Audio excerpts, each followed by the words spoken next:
Quais são, digamos, os grandes desafios que nós elencamos neste momento, não na saúde específica em Portugal, mas na saúde em geral, e que são estes 8, na nossa perspectiva?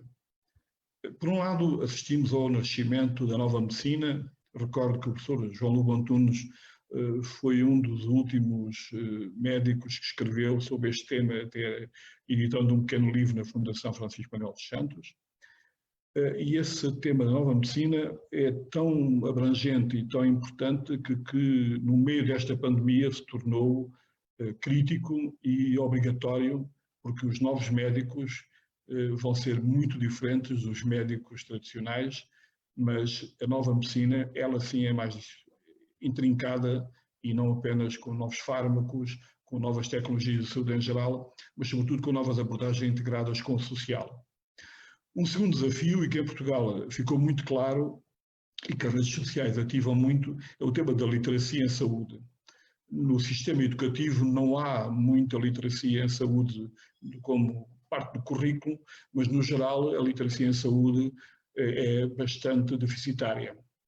Por outro lado, e sobretudo na era digital, a participação crescente do doente na prestação dos cuidados tornou-se o elemento, por um lado, da literacia em saúde, por outro lado, da nova medicina, mas sobretudo da necessidade de tornar mais eficiente e eficaz todo o sistema de prestação.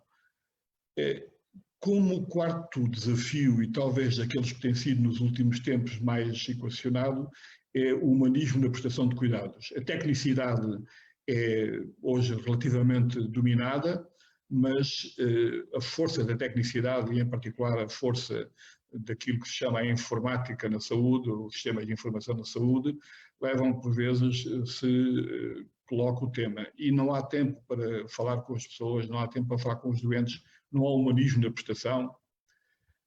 Esta questão ligada ao desafio número 5, a tecnicidade crescente em todas as tecnologias de saúde, é muito no ênfase do que é os sistemas de informação. Do ponto de vista da pandemia, isso é muito mais evidente do que nunca, mas as tecnologias da saúde em particular, por exemplo, agora o forcing para que haja uma nova vacina e que haja fármacos novos para combater o Covid-19 é super crítico. Mas, e este tem sido um desafio que na Católica temos vindo a procurar aprofundar cada vez mais, é a multidisciplinaridade para além da saúde. Está muito evidente e cada vez mais, com esta pandemia, que ter de um lado saúde e do outro lado social não leva a lado nenhum, e num país burocraticamente complexo como é o nosso, muitas coisas aconteceram que não deviam ter acontecido e algumas delas ainda não estão com solução definitiva. Portanto, como subdesafio, este ponto tem a inovação sociotécnica na relação entre saúde e social. Não vale a pena ter lares, por um lado, não vale a pena ter hospitais muito equipados, por outro, se não houver uma abordagem sociotécnica, e aqui entram necessariamente as autarquias locais, com exemplos por essa Europa fora, no caso na Dinamarca, na Holanda, na Finlândia, em que a integração entre saúde e social são muito fortes, mas em que as autarquias se envolvem através de novas competências e que no caso português se evidenciaram que eram deficitárias, mas mesmo muito deficitárias. Por último, o desafio chamado da moda é o Digital Transformation, que não é apenas ter mais sistemas informáticos, ter melhor capacidade para gerir dados, é, em particular, a alteração de processos de trabalho em tudo quanto é a prestação de cuidados e abordagem integrada entre saúde e social. O desafio-chave, que é uma espécie de denominador comum destes 8 desafios que acabei de apresentar, é o desafio da complexidade. Desde sempre, eu recordo-me de uma definição que uma vez encontrei na Long Range Planning, que era sobre a complexidade, e que marcou o que eu registrei e conservei e que é super decisivo do meu ponto de vista.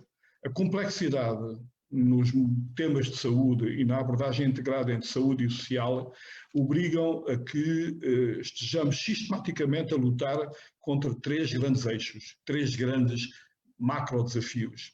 A emergência, como acabámos de presenciar nos últimos meses, a inovação, como que está em grande guerra e até em grande combate do ponto de vista político-económico, que é a innovation, o caso da vacina, a learning, o que é que se aprendeu com aquilo que aconteceu e, sobretudo, a adaptação.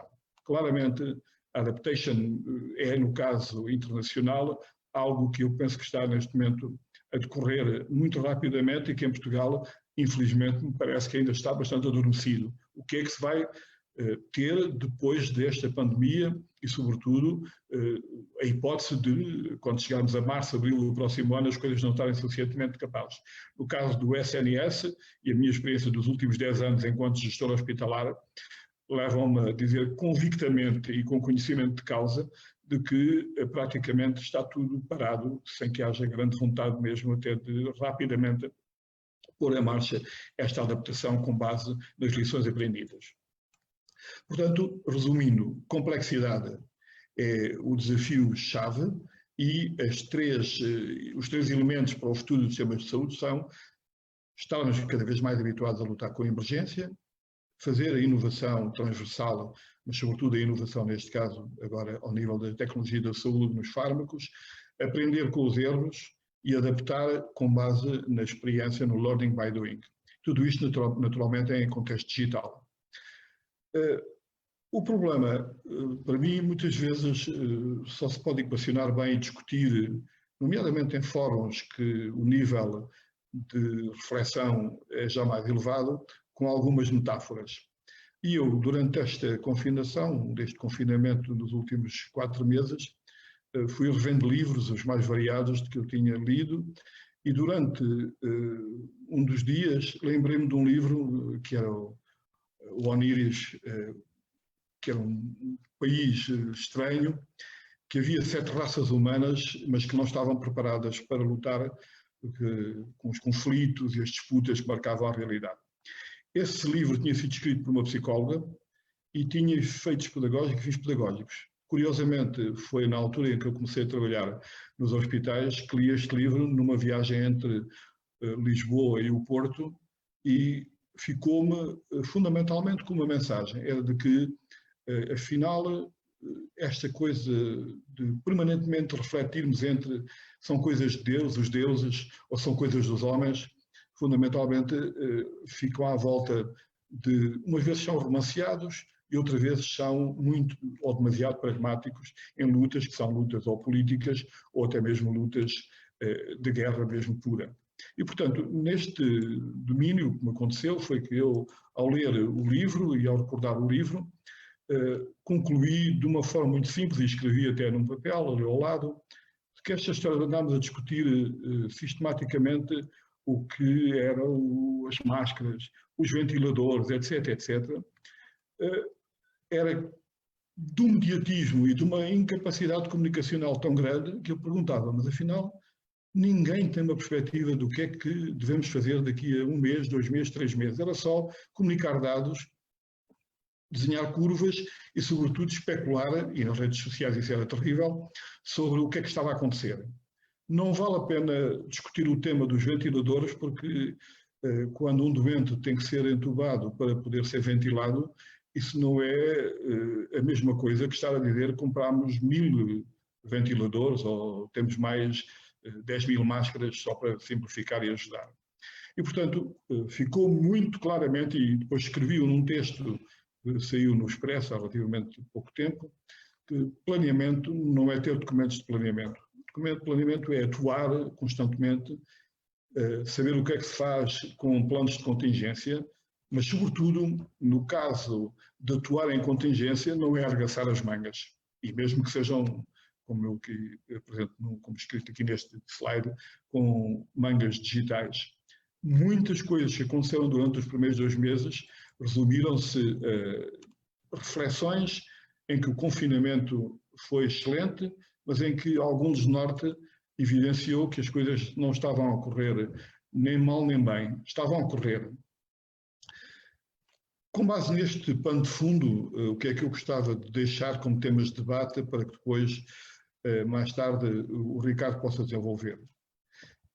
Estamos ou não ainda perante aquela lógica de aprofundar a diferença entre cuidados primários, cuidados secundários ou hospitalares, ou cuidados terciários, de tipo os cuidados continuados da Rede Nacional de Cuidados Continuados, ou, pelo contrário, devemos ter um novo desafio em que, com muita influência do digital, muita utilização do digital, possamos avançar para uma nova organização entre a chamada medicina preventiva, entre a emergência de serviços e o follow-up e a reabilitação, que é, de certa maneira, o que é que está a acontecer hoje e que nós não sabemos exatamente como é que podemos tentar ultrapassar, porque não há ainda nada desenhado ao nível do Ministério da Saúde para repensar, a não ser dizer que vamos recuperar as listas de espera, ou vamos avançar para, no caso de algumas questões que estão em aberto, relativamente, por exemplo, à parte das cirurgias, se resolverem só no SNS, só no Serviço Nacional de Saúde. Portanto, do meu ponto de vista, considero que é importante não apenas, enfim, aprofundarmos a questão dos cuidados de saúde primários, secundários e terciários e a sua integração, mas, sobretudo, olharmos para uma nova forma de trabalho, que é estar na preventive care, na medicina preventiva, na saúde preventiva, na lógica de trabalhar a emergência permanente e depois no follow-up e na reabilitação que precisamos desenvolver fortemente. A questão, como certamente percebem, é que isto é tão complexo que, à partida, quando se está no hospital, e como estive nos últimos 4 anos no Hospital Amadora Sintra, com uma pressão brutal ao nível de todas as dimensões, mas em particular nos serviços de urgência, aquilo que está hoje muito deficiente no caso português, e isso eu pude senti-lo, e antes de sair procurei transmiti-lo ao mais alto nível da estrutura do Ministério da Saúde, é que tudo quanto era Clinical and Information Technology estava obsoleto do ponto de vista de capacidade de integração, por exemplo, entre centros de saúde e hospitais. Que as competências de liderança a nível do sistema de saúde, para muitos dos gestores da saúde, estavam completamente ultrapassados e estavam transformados em burocratas completos. E depois, tudo quanto era o sistema de entrega, a entrega de saúde de uma forma ótima, tinha muitos rácios, tinha muitos dados, mas tinha pouca informação. E, portanto, o tema que me parece muito crítico, este tema 2, é como é que vamos ter um effective management para que no futuro, numa situação, numa segunda vaga, por exemplo, da pandemia, não possamos ter as mais arregaçado de mangas, as mais dificuldades de planeamento, mas ter um effective management a sério. Recordando, o tema do debate 3 para mim é o mais, talvez mais difícil neste momento de equacionar, que é o problema da economia da saúde e, naturalmente, a saúde pública. A economia no geral e a saúde. Naquele livro que eu referi, no Onírides e a Dádiva dos Deuses, lá no capítulo 31, havia lá um passo em que uma das personagens foi cercada por um bando ameaçador e, perante a ordem, a bolsa ou a vida, a resposta foi: bolsa não tenho, portanto estamos com uma economia completamente pendurada neste momento e a minha vida de nada vos serve. E isto é o desalento quando se diz: bom, não há dinheiro para coisa nenhuma e para a saúde ainda vai haver muito menos. Este tema é muito difícil, o problema do confinamento, da abertura, do desconfinamento e no equilíbrio entre a economia geral, a economia da saúde e depois o problema mais crítico da saúde e da atuação devidamente orientada para termos recuperação de doentes, como se tem vindo a verificar, mas sobretudo para o controle, para o descontrole, como aconteceu quando foi o desconfinamento aqui na região da Grande Lisboa.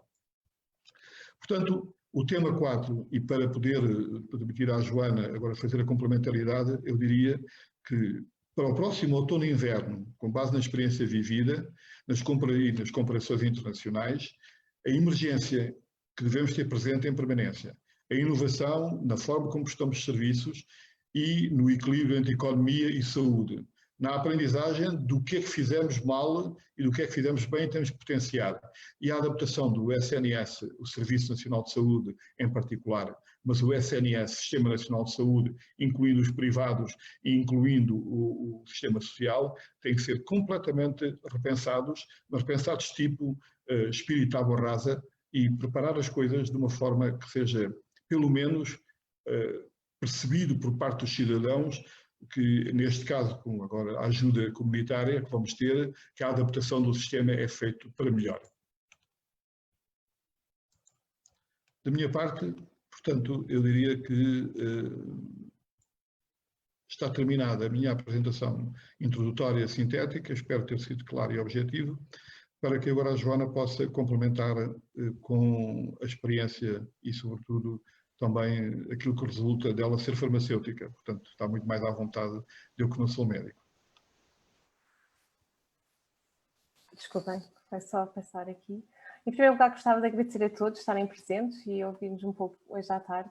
Em particular, também gostava de também estender o agradecimento ao Ricardo Batista Leite por ter tido a amabilidade de ter aceito o nosso convite. Vou ser breve, porque certamente há mais interesse em ouvir o nosso convidado. Quem me conhece tipicamente sabe que eu falo nestas perspectivas da saúde muito focadas na perspectiva digital da tecnologia. E hoje confesso que vou falar menos sobre tecnologia, porque certamente será abordado pelo nosso convidado, e vou fazer essencialmente uma provocação. Vou pegar aqui nas palavras últimas do Francisco Luís Roxo e vou puxar, digamos assim, pela minha veia terapêutica farmacêutica com esta frase, este provérbio chinês. Se toda a gente tem ouvido nos últimos tempos que o mundo está de uma complexidade extrema, eu diria que não há nenhuma área no mundo que é mais complexo do que a saúde. E não é uma questão do Covid, acho que é uma situação recorrente. A minha avó dizia muitas vezes uma frase que quando eu era pequenina não conseguia entender. E ela dizia a frase, que provavelmente já que todos ouviram, que é: quem tem saúde tem tudo. Não é? Quando nós falamos de saúde, nós falamos de uma complexidade operacional, falamos de uma complexidade de alocação de recursos, ainda para mais gerir muito com muito pouco, tipicamente ou tendencialmente, e efetivamente em algo que tem um impacto, que é o maior impacto que se pode ter na vida de uma pessoa, que é a vida ou morte, potencialmente, ou seja, em situações limites é isto que estamos a falar. E o que vocês têm insistido, provavelmente acho que todos, é um bocadinho este provérbio que diz: prescrições há muitas, e em particular com esta crise de saúde pública, atualmente toda a gente parece ser especialista em saúde e toda a gente tem opiniões sobre a saúde. Mas o que é que facto é que ter um único remédio, no sentido de ter uma solução para isto, é de facto complexo. Tem-se também muito falado, e também pegando, se calhar, nos últimos insights do Francisco, esta ideia de a vida ao bolso. O que é facto é que a saúde e o dinheiro não são indissociáveis. Nós vivemos cada vez mais tempo e já agora em Portugal, se me permitem, temos feito coisas espetaculares na área da saúde. O SNS está neste momento a celebrar os seus 40 anos de existência. É uma conquista muito importante para qualquer português, para qualquer cidadão. É de facto um game changer, porque lá está, quem tem saúde tem tudo. É um facto também que as melhorias na perspectiva de expectativa de vida têm sido também consequência, em parte, daquilo que é o crescimento económico. Existe uma coisa que é a curva de Preston, e a curva de Preston o que faz, essencialmente, é o mapeamento do PIB per capita e o aumento de esperança de vida. Hoje, em média, um português tem pelo menos a expectativa de viver qualquer coisa como 81, 82 anos. E tipicamente tem sido, pelo menos até à data, digamos assim, uma trajetória positiva. Há uma parte, de facto, então, desta trajetória positiva que é explicada por via, digamos assim, das melhorias das condições económicas, mas não é suficiente para explicar isto. Ou seja, a razão pela qual nós vivemos mais também tem muito a ver com melhor ciência, mas em concreto melhor medicina e acesso à medicina e acesso à saúde. E isto tem feito essencialmente, efetivamente, toda a diferença.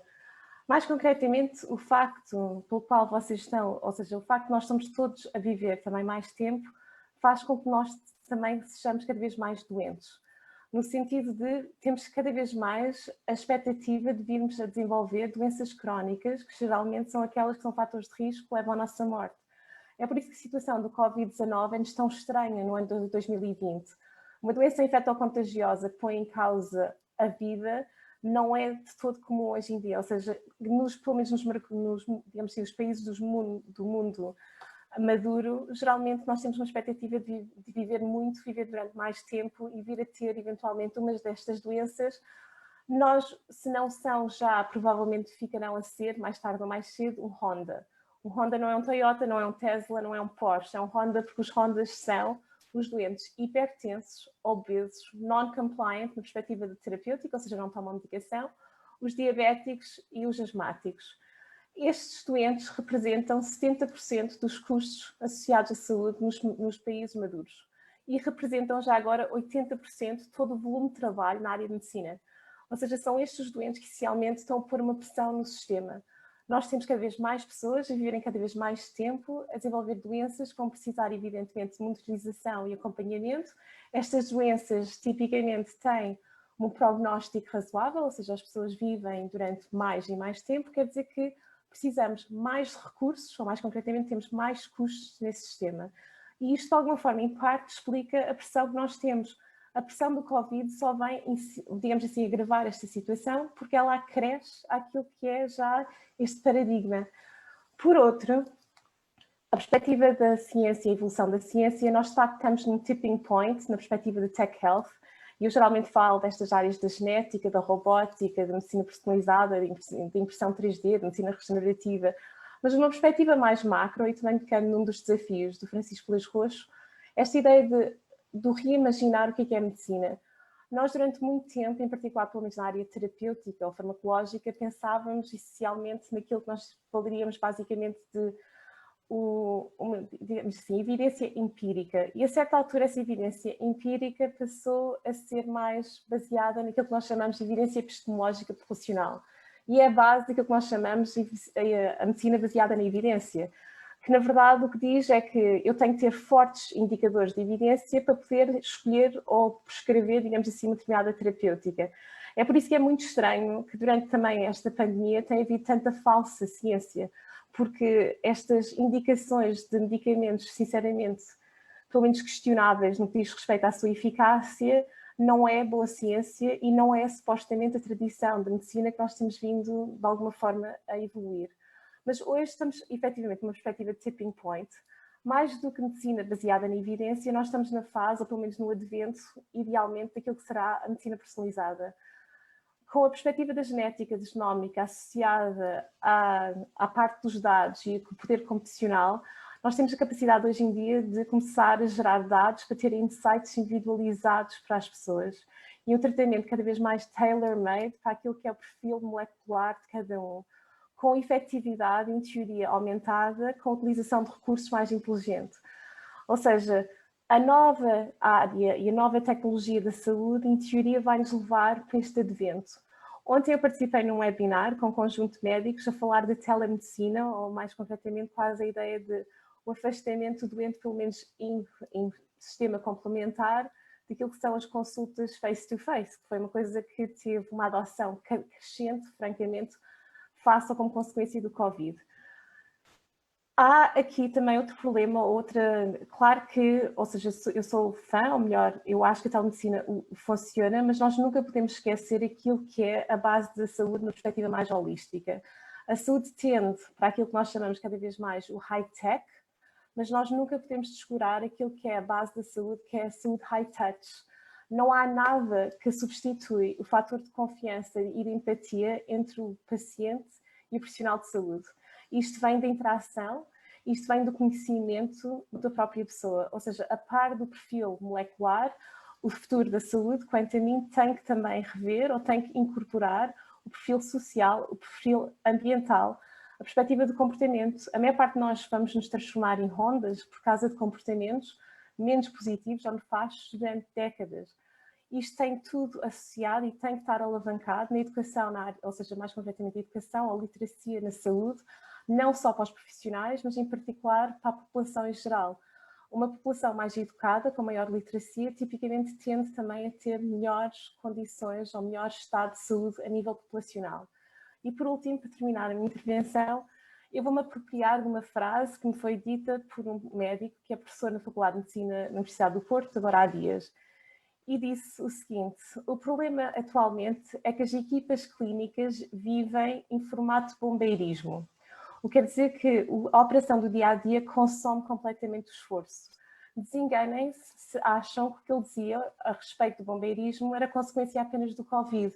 este problema do bombeirismo persiste há muito tempo. Ou seja, como é que nós podemos exigir dos profissionais de saúde uma medicina high-tech e high-touch, ou seja, sem perder a ligação empática com o doente, quando eles estão subcarregados com trabalho, quando o sistema está francamente subfinanciado e quando há uma escassez de recursos para aquilo que são as necessidades, e essas mesmas necessidades tendem a ser crescentes. Acabava com esta frase, para quem me conhece sabe que eu vivo digamos assim, numa casa cheia de nerds da Marvel, ou seja, esta frase vem de um filme do Doctor Strange, não é? Da Marvel, e a frase diz, "The bill comes due, always." O que é que isto quer dizer? Nós vamos pagar e pagamos sempre. Enquanto sociedade, enquanto na perspectiva e reflexão sobre saúde, eu acho que a grande questão é o que é que queremos pagar, ou mais concretamente, onde é que queremos investir, a quem vamos pagar, ou seja, o que é que nós vamos valorizar e o porquê. Qual é o racional das escolhas, porque vai haver trade-off, não podemos efetivamente investir em tudo, nem tudo pode ser high-tech, e há coisas que são eficazes sem o ser. Ou seja, a vida e o bolso, no sentido de este trade-off, elas não são indissociáveis. Não se pode comprar saúde, mas pode-se, francamente, investir nela. E acho que essa é a grande decisão e a grande discussão hoje, é onde é que vamos investir e como é que vamos fazer evoluir um sistema de saúde para o futuro. Com isto termino e agradeço imenso. Eu gostava de então passar a palavra ao nosso convidado, ao Dr. Ricardo Batista Leite, que certamente tem depois a sua visão sobre esta situação. Muito obrigado, Joana. Penso que posso entrar já e vou partilhar desde já o meu ecrã, começando por agradecer muito a simpatia do convite ao Francisco, um querido amigo, e também à doutora Joana Silva, e também agradecer ao professor Filipe Santos a simpatia de ter vindo à abertura desta sessão. É sempre um prazer estar naquela que é também a minha casa, embora esteja do outro lado do campus, no Instituto de Ciências da Saúde, mas estamos todos juntos, united we stand. E, portanto, entrar aqui diretamente na sessão, procurarei cumprir o tempo que me foi adstrito e, no fundo, farei uma apresentação em torno daquilo que é o Serviço Nacional de Saúde, o Sistema de Saúde português, alguns desafios futuros, que tipo de reformas, e depois mergulharemos na questão do digital, da tecnologia, e pensando depois no mundo pós-Covid. Não entrarei naquilo que é necessário em termos de resposta específica à Covid, não era o foco da discussão, mas naturalmente sobre essa e outras questões fico totalmente aberto a perguntas que possam ter. Nós sabemos que o Serviço Nacional de Saúde, de facto, nos seus 40 anos, que a Joana nos lembrava, trouxe enormes ganhos. A taxa de mortalidade infantil é sempre aquele indicador que Portugal tinha, de facto, era um indicador que estava em níveis subsaarianos e hoje é uma referência global e trouxe, de facto, ganhos indiscutíveis para a população portuguesa. E o SNS, que nasce pelo modelo beveridgiano, a partir daquilo que era a visão da Constituição da República Portuguesa de garantir um Serviço Nacional de Saúde universal e gratuito, inicialmente, depois tendencialmente gratuito. E Portugal, de facto, gasta menos do que a média dos países da OCDE per capita e mesmo com o esforço todo durante o tempo da Troika que levou a reduções drásticas do ponto de vista do financiamento, Portugal conseguiu, este é um estudo do Economist Intelligence Unit de 2014, que cruza aquilo que é a despesa em saúde versus os outcomes, os ganhos em saúde, e Portugal, mesmo com todo o esforço financeiro que foi feito nessa altura, conseguiu manter-se sempre no top tier, entre os top 15 sistemas de saúde. Digamos que essas são as notícias positivas de onde partimos, para o qual contribuem muito a qualidade dos profissionais de saúde, fruto do modelo de carreiras médicas que nascem no tempo e das carreiras profissionais de saúde, cuja visão começa com Paulo Mendes ainda nos anos 80, pouco depois do nascimento do Serviço Nacional de Saúde. Depois temos a questão daquilo que são os desafios. E olhando para, por exemplo, a esperança média de vida à nascença, Portugal até está acima da média da União Europeia, porém, quando nós olhamos para os anos de vida saudáveis depois dos 65 anos, percebemos que nós estamos entre os piores da OCDE e, particularmente, as mulheres são aquelas que apresentam pior qualidade de vida, pior saúde no final de vida. E, portanto, isto é particularmente desafiante quando sabemos que a população acima dos 65 anos vai crescer drasticamente ao longo dos próximos anos e, portanto, vamos ter aqui uma população acima dos 65 anos que ultrapassa a população ativa a partir de 2050 e, portanto, o sistema de saúde vai ter que ter a capacidade de resposta que hoje já demonstra ter fragilidade na sua capacidade. Quando olhamos, por exemplo, para os cuidados séniores, pessoas a receberem o chamado long-term care, aquilo que é um conceito que a OCDE mistura entre os cuidados continuados e outro tipo de cuidados de longa duração, nós vemos aqui que, de longe, Portugal, de facto, tem um longo caminho a percorrer para se aproximar dos seus pares dos países OCDE, com os quais nós nos devemos comparar. Quando nós olhamos, por exemplo, para a prevalência de demência, não só temos vindo a aumentar, como a perspectiva futura é dantesca, em que Portugal será o terceiro país dos países da OCDE em termos de demência. Estes são indicadores indiretos, naturalmente, para um conjunto de outros desafios frutos do envelhecimento populacional. As doenças oncológicas, por sua vez, outra consequência também fruto do envelhecimento, mas o que choca, de facto, aqui é a fraca evolução de Portugal. Como podem ver, a bola branca corresponde a 1990, a bola encarnada corresponde a 2015. Percebemos que a mortalidade em Portugal, infelizmente, não teve grandes ganhos ao longo de 15 anos de evolução. E, portanto, muito há a percorrer também neste campo, onde indiscutivelmente teremos o aumento do número de casos de cancro, fruto, forçosamente, também do envelhecimento, para além de todos os outros fatores como estilos de vida contemporâneos. Depois temos a questão da saúde mental. Aqui, indiscutivelmente, Portugal tem, de facto, um problema grave que nunca conseguiu ser abordado de forma consistente. Veja-se aqui o caso da depressão crónica. Também, mais uma vez, nós somos o pior no contexto da União Europeia, dos países OCDE, ao que se soma também o facto de sermos entre os europeus aqueles que mais consomem medicamentos antidepressivos e ansiolíticos, o que demonstra que tomar estes fármacos não resolve o problema de base que exige um conjunto de outras respostas que não temos. E já foi referido também a questão da diabetes, uma doença metabólica, que é do ponto de vista da saúde pública, de quem estuda sistemas de saúde, é uma doença bonita, porque é um reflexo da falência de um sistema quando os números estão nos níveis de Portugal, em que, de facto, pior que nós, só o México, neste momento, com uma taxa de prevalência de 13%, de facto, com 1.300.000 portugueses estimados de serem diabéticos, o que é um reflexo não apenas da incapacidade de prevenção, de detecção precoce, mas também de pobreza e de desigualdades sociais. No fundo, uma consequência de um conjunto de falhas ao nível dos vários determinantes sociais da saúde. Depois temos a questão dos recursos humanos. E sobre esta matéria é de facto chocante que Portugal continue a não ter uma noção real de quais são os seus recursos humanos. Mas já lá vou. Dá a dizer que quando olhamos para o número de médicos por 1.000 habitantes, de facto Portugal até tem mais do que a média dos países da OCDE, porém há problemas graves. Por exemplo, aqui vemos que a OCDE estima que em 2021 vamos atingir o pico de reformas de médicos de família, portanto, médicos de especialistas em medicina geral familiar, o que só os médicos que se vão formar para o ano que vem correspondem a uma cobertura superior a 1 milhão de pessoas.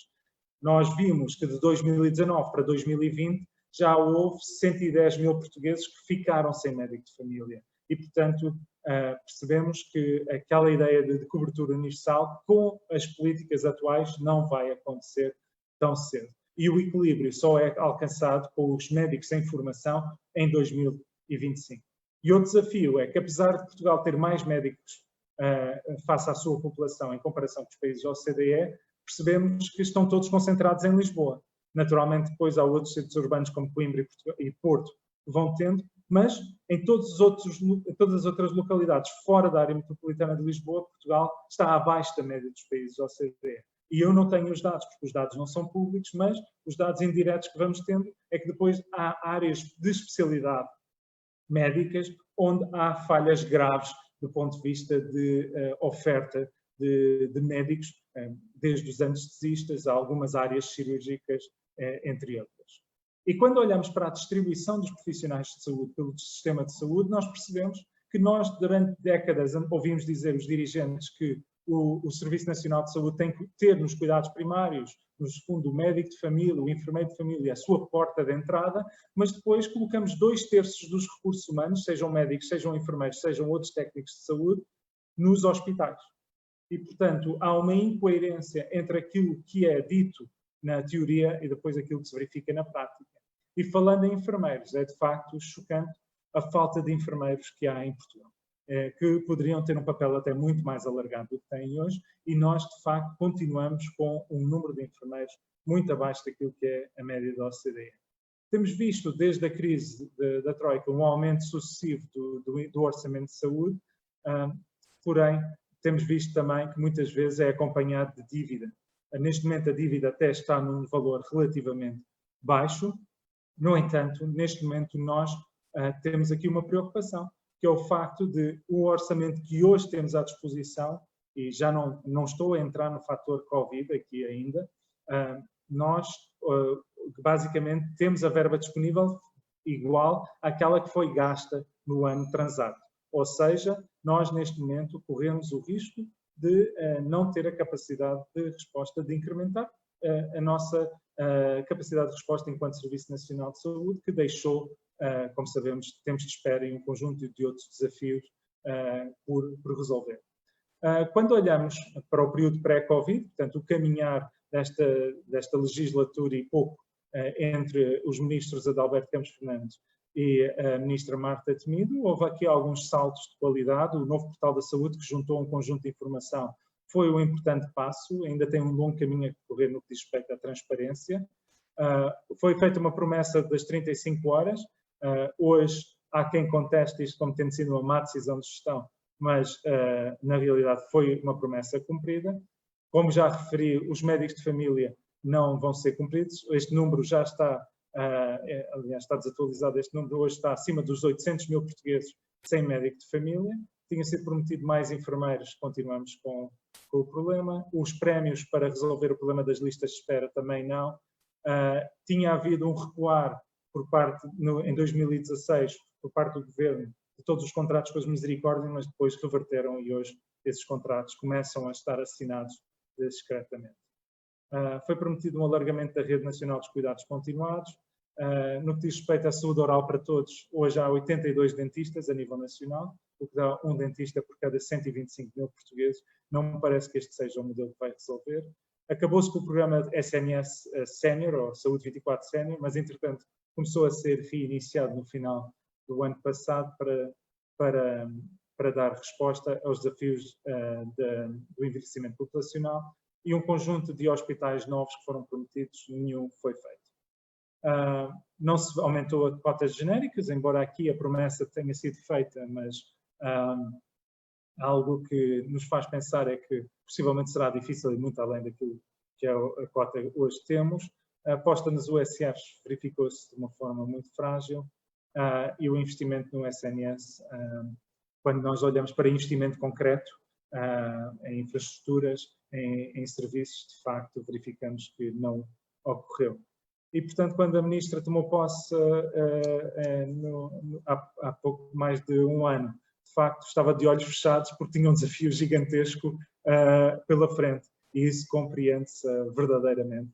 E isto coloca então a questão, face a este cenário em que temos uma base de facto muito positiva, no sentido em que claramente temos recursos humanos, temos uma distribuição geográfica que pode dar resposta às necessidades dos doentes, nós e dos cidadãos, numa lógica, como o Francisco falava, de prevenção e de promoção da saúde.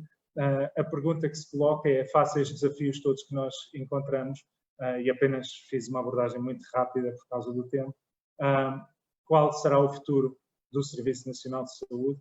que entronca com o futuro dos sistemas de saúde, digamos, ocidentais. E há este estudo muito interessante, que ainda é de 2013, já é um pouco antigo, mas que eu acho que é muito relevante, porque é uma prospecção até 2060 de quais vão ser os gastos em saúde face ao PIB em Portugal, feito pela OCDE, e no fundo olham para dois cenários. Há um cenário em que continuamos business as usual e nós atingiremos em 2060 um valor superior a 14% do nosso PIB, portanto um valor que, se somarmos a isto as despesas de segurança social, com reformas e pensões, e um conjunto de outros compromissos públicos, é um valor insustentável e, portanto, aqui um colapso real daquilo que é uma visão de acesso universal. E se continuarmos a fazer o que estamos a fazer, ou se fizermos as reformas que são necessárias, poderemos eventualmente manter o SNS com uma despesa abaixo de 10% do PIB. E, portanto, o que fazer?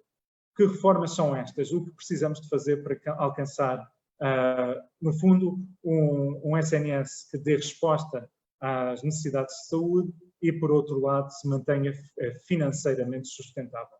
A minha visão é influenciada por uma visão que eu acho que é do modelo social europeu e, portanto, tenho este viés que registro, que acredito no modelo de cobertura universal, de equidade no acesso, num sistema que tem que oferecer cuidados de saúde de elevada qualidade e tem que haver um modelo de solidariedade no financiamento. Mas para falarmos do futuro temos que olhar para o passado. E na realidade a medicina era relativamente simples.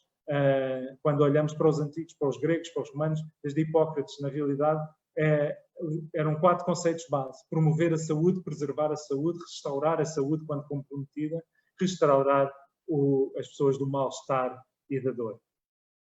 Entretanto, assim foi durante séculos, até chegarmos à Revolução Industrial, que mudou radicalmente a nossa vida, trouxe-nos enormes vantagens, indiscutivelmente, que ainda hoje beneficiamos, e, como vemos, até pelas imagens das linhas de fabrico de automóveis, na realidade, ainda hoje, produzimos carros de forma muito semelhante. Muitas escolas de negócios entenderam, na década de 70 e 80, por esse mundo fora, que este modelo de gestão até seria o modelo ideal para importar para os hospitais, na altura que a visão era que eram mal geridos, na sua maioria, por médicos. E aí começou uma evolução que eu chamaria de industrialização da saúde, que no fundo passou a olhar para a saúde numa visão de que, se nós conseguimos produzir mais, fazer mais cirurgias, mais consultas, mais atos médicos, mais atos de enfermagem, inevitavelmente as pessoas vão ficar mais saudáveis. Infelizmente, o que se verificou foi o inverso. Nós vimos um aumento de custos transversal a todos os países onde estes modelos, em que Portugal não foi exceção, e um aumento da carga da doença. Esse aumento da carga da doença e aumento das despesas gerou um ciclo de custos e um ciclo vicioso de insustentabilidade, comprometendo até o acesso universal aos cuidados de saúde, levando, portanto, a pior saúde, nomeadamente para aqueles que têm menos recursos, para as populações em situações de maior vulnerabilidade e, como tal, nós sabemos que quem tem recursos acaba por encontrar sempre alternativas, quem não tem fica numa situação gravosa. E, portanto, cresce a desigualdade, cresce a pobreza e cria-se aqui um ciclo vicioso que importa quebrar. Daí que Michael Porter, entre tantos outros, mas Michael Porter teve o mérito de apresentar um modelo que todos conhecem da saúde baseada, de value-based healthcare, no fundo da saúde baseada na geração de valor, dizendo que a forma de gerir a saúde tinha acabado e, como tínhamos feito até aí, devido à pressão demográfica, devido ao aumento dos custos com inovação e tecnologia, devido às desigualdades sociais, às doenças crónicas, a necessidade de termos trabalhadores cada vez mais qualificados e o inevitável aumento da carga da doença que temos visto. Resumidamente, não levem a mal de eu usar banda desenhada, mas acaba por ser sempre mais fácil para explicar conceitos complexos. E aquilo que, no fundo, o Michael Porter dizia é que hoje os hospitais são fábricas em que o que interessa é a produção, as cirurgias e as consultas, e o incentivo, a cenoura, pode ser financeiro ou de outra natureza, está ali para incentivar os gestores a produzirem mais. Quanto mais cirurgias fizerem, mais cenouras recebem. E não há qualquer benefício para um gestor reduzir a carga da doença na população que serve. E de forma muito simples disse que vamos pôr a cenoura onde está o doente. E vamos, de facto, ter os tais Health Outcomes, os PREMs e os PROMs, um conjunto de indicadores que vamos utilizar para incentivar os gestores, no fundo, a procurarem reduzir a carga da doença, melhorar a qualidade de saúde, melhorar os ganhos em saúde da população. Temos alguns exemplos, não diria perfeitos, alvo de críticas e podemos discutir isso, mas as USFs, os modelos de unidade de saúde familiares, procuraram introduzir, embora estejam focados na resposta à doença e não na prevenção, mas aqui temos dois casos concretos em que a criação de incentivos financeiros para controlar a hipertensão arterial e a diabetes levou a uma duplicação do controle de doentes controlados, em comparação com as UCSPs, que utilizam um modelo clássico de pagamento de salários independentemente de resultados. Aquilo que nós sabemos, porém, é que este modelo só vai até determinado limite, porque assenta num erro que eu contesto. E, portanto, eu acho que Michael Porter e a sua equipa têm razão até certo ponto, mas precisamos de ir mais além. E passo a explicar. Aqui temos um gráfico que compara outcomes, ou seja, ganhos em saúde versus despesa. E o que nós vemos é que os países, quanto mais dinheiro gastam, melhor os ganhos em saúde. Até certo ponto, mais ou menos até a Singapura, um dos sistemas de saúde mais eficientes do mundo. Depois, a partir daí, o que se verifica é que, independentemente do dinheiro que os sistemas de saúde gastam, há um platô e até começa a baixar quando chegamos ali aos Estados Unidos, que é o país que gasta cerca de 17% do PIB para a saúde e não tem necessariamente os melhores ganhos em saúde. E aquilo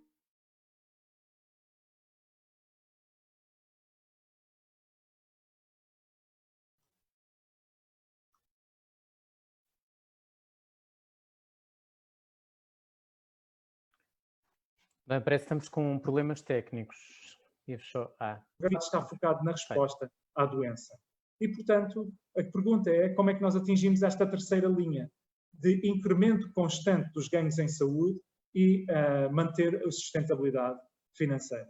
Ora, para responder a esta pergunta, nós temos que perceber que o nosso estado de saúde depende apenas em 10% dos fatores clínicos. O médico, o enfermeiro, quando tem o doente à frente, está a olhar para 10% daquilo que condiciona a sua saúde.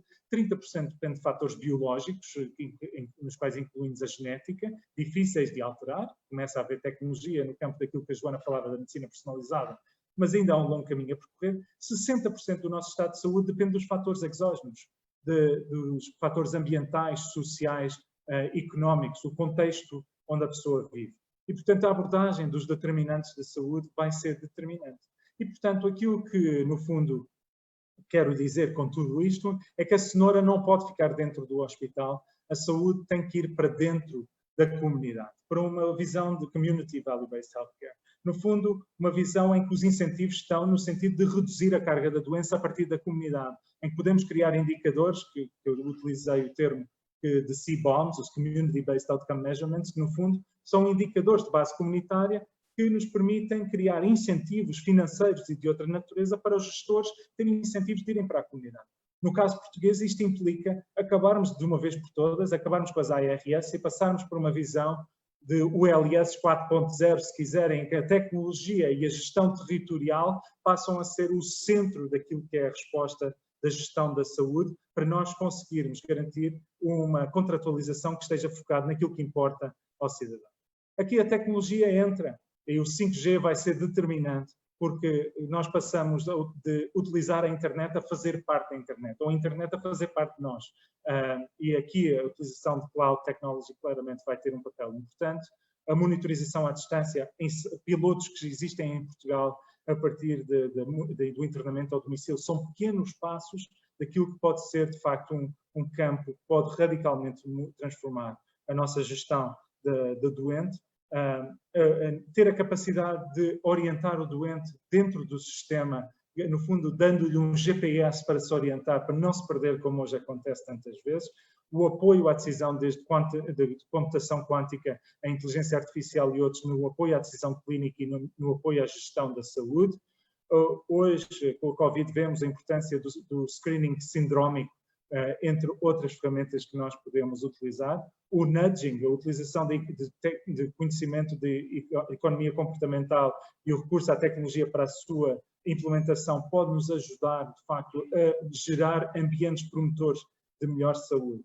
Isto apenas alguns exemplos de caminhos que podemos percorrer, no fundo, para esta visão mais global da saúde orientada para o bem-estar. Mas para isso precisamos de dados.